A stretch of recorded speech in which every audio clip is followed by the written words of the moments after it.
Hi viewers, welcome to our channel. இன்றைக்கி நம்ம சேனலில் செம்ம சூப்பராக டேஸ்டியாக அருமையான ஒரு மோர் குழம்பு தாங்க பண்ண போகிறோம். ரொம்ப ரொம்ப வித்தியாசமாக அருமையான மோர் குழம்பு. மாம்பழம் வச்சு மோர் குழம்பு பண்ண போகிறோங்க. நல்ல பழுத்த மாம்பழமாக வச்சு மோர் குழம்பு பண்ணி அது கூட உருளைக்கிழங்கு காரக்கறியை வச்சு செஞ்சு சாப்பிட்டு பாருங்கள். அவ்வளோ அட்டகாசமாக இருக்கும். சூப்பரான இந்த ரெசிபி எப்படி பண்ணுறதுன்னு பார்க்குறதுக்கு முன்னால் இப்போ தான் நம்ம சேனலில் ஃபஸ்ட் டைம் பார்க்குறீங்கன்னா கண்டிப்பாக சப்ஸ்கிரைப் பண்ணிவிட்டு பாருங்கள். கூடவே பக்கத்தில் இருக்கிற பெல் ஐக்கானில் ஆல்ங்கிறத தட்டி விடுங்க. ஸோ நான் போடுற வீடியோ எல்லாமே உடனுக்குடனே நோட்டிஃபிகேஷனாக வந்துடும். வாங்க இந்த டேஸ்டியான மாம்பழ மோர் குழம்பு எப்படி பண்ணுறதுன்னு பார்க்கலாம். இதுக்கு பாருங்கள், இந்த மாதிரி ஒரு நல்ல பழுத்த மாம்பழமாக எடுத்துக்கணும். நல்ல ஸ்வீட்டாக இருக்கிற மாதிரி எடுத்துக்கலாம்.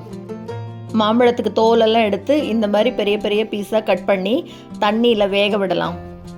1 கப் அளவு தண்ணி விட்டுருக்கேன். இது நல்லா கொதிக்கட்டும். இது கொதிக்கிறதுக்குள்ளே இதுக்கு கொஞ்சம் வறுத்து அரைச்சிக்கலாம். ஒரு சொட்டு எண்ணெய் விட்டு எண்ணெய் சூடான உடனே ஒரு 1/2 டீஸ்பூன் அளவு வெந்தயம் சேர்த்துக்கிறேன். இப்போ இது கூடவே காஞ்ச மிளகாய் 2 மிளகாய் சேர்த்துக்கலாம். இப்போ இதை வறுத்து விட்டுக்கலாம். வெந்தயம் நல்லா பொன்னிறமாக வரணும். மிளகாயும் நல்லா அப்படியே உப்பி வரும் பாருங்கள், அந்த அளவு வறுத்து விட்டுக்கலாம். வெந்தயம் கருகிராமல் கலர் நல்லா பொன்னிறமாக வர வரைக்கும் வறுத்தா போதும். பாருங்கள், நல்லா இந்த அளவுக்கு பொன்னிறமாக வந்தால் போதும். இப்போ அடுப்பை ஆஃப் பண்ணிவிட்டு இதை ஒரு மிக்ஸி ஜாருக்கு மாற்றிக்கலாம். வெந்தயம் வறுத்து அரைச்சி பண்ணும்போது இந்த மோர் குழம்பு அப்படி வாசனையாக அருமையாக இருக்கும். இப்போ இது கூட ஒரு 1/4 மூடி அளவு தேங்காய் சேர்த்துக்கலாம். நீங்கள் துருவின தேங்காய் சேர்த்துறதா இருந்தால் ஒரு 1/4 கப் அளவு சேர்த்தினா போதும். இது கூடவே 2 பச்சை மிளகாய் சேர்த்துக்கிறேன். ஒரே ஒரு காஞ்ச மிளகாய் வறுக்காதது சேர்த்துட்டு இப்போ இது கூட கொஞ்சமாக தண்ணி விட்டு முதல்ல ஒரு தடவை கொரகொரப்பாக இந்த மாதிரி அரைச்சி எடுத்துட்டு இப்போ இது கூட 1 டீஸ்பூன் அரிசி இல்லைனா 1 டீஸ்பூன் அரிசி மாவு 2ல் ஏதோ ஒன்று சேர்த்துட்டு நல்லா இந்த மாதிரி நைஸாக அரைச்சி எடுத்துக்கணும். இந்த பக்கம் மாம்பழம் கொதிச்சிட்ருக்கு. இது கூட 1/4 டீஸ்பூன் மஞ்சத்தூள் சேர்த்துக்கலாம். நல்லா கொதி வந்ததுக்கப்புறமா இப்போ இது கூட இந்த அரைச்சி வச்சுருக்கோம் இல்லையா, இந்த விழுதை சேர்த்துக்கலாம். அரைக்கும்போது அரிசி மாவு இல்லை அரிசி எது வேணால் சேர்த்துக்கலாம். அரிசி மாவு சேர்த்துறதுனாலும் ஒரு தடவை அரைச்சிட்டு அப்புறமா அரிசி மாவு சேர்த்துட்டு நல்லா அரைச்சி எடுத்துக்கலாம். இப்போ இந்த மிக்ஸி ஜார்லேயே இன்னும் கொஞ்சம் தண்ணி அலசி கொஞ்சம் நல்லா தாராளமாக சேர்த்துட்டு நல்லா கலந்து விட்டுறலாம். கொதி வரணும்.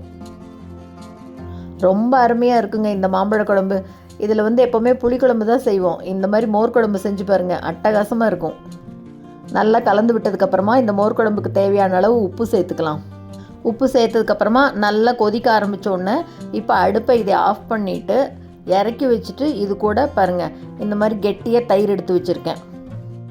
நல்லா 1/4 லிட்டர் பாலை காய்ச்சி அரை வச்சு இந்த மாதிரி கெட்டியாக தயிர் எடுத்து வச்சுருக்கேன். அந்த தயிர் எடுத்து இப்போ இது கூட சேர்த்துக்கலாம். கண்டிப்பாக அடுப்பை ஆஃப் பண்ணதுக்கப்புறமா தயிர் சேர்த்துக்கலாம், இல்லைன்னா திரிஞ்சு போயிடும். இப்போ அப்படி நல்லா கலந்து விட்டுறலாம்.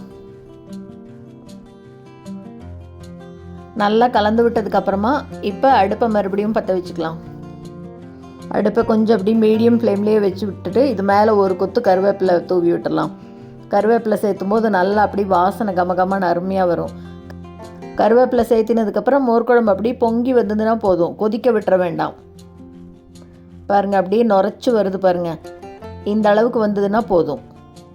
இப்போ அடுப்பை ஆஃப் பண்ணிடலாம். இப்போ இதுக்கு சின்னதாக ஒரு தாளிப்பு போட்டுடலாம். கரண்டியில் எண்ணெய் விட்டுக்கலாம். தேங்காய் எண்ணெயில் தாளித்தா தான் இந்த மோர் குழம்பு சூப்பராக இருக்கும்.